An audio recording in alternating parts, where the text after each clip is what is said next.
Ak potrebujete do textového dokumentu vo Worde vložiť dátum, ktorý sa má automaticky aktualizovať vždy na ďalší deň, aby sa dátum zmenil, tak to môžete spraviť cez pás s nástrojmi vložiť, kde na pozíciu kurzoru cez tlačidlo dátum a čas môžete vybrať typ dátumu vo formáte, aký potrebujete. Takže stačí len vyhľadať typ dátumu, takisto môžete vybrať aj jazyk, v ktorom by ste dátum chceli vložiť. No a následne treba zakliknúť aktualizovať automaticky, aby tento dátum bol vložený ako pole, ktoré zabezpečí jeho zmenu v prípade toho, že otvoríte dátum na ďalší, alebo otvoríte dokument na ďalší deň. Tlačidlom OK dátum vložíte, to, že je zobrazený so šedou výplňou, znamená, že je to pole.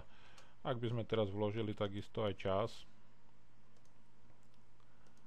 tak ten čas sa nebude meniť tak, ako aktuálne na počítači prebieha.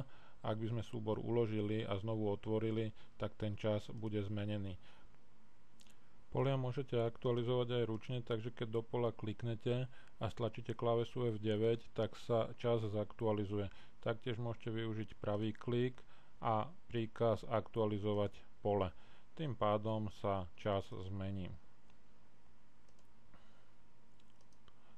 Dôležitá vec pri takto aktualizovaných poliach je to, aby ste nepoužívali tento dátum do dokumentov, ktoré potrebujete, aby dátum zostal zachovaný. Čiže typický príklad je dátum vystavenia.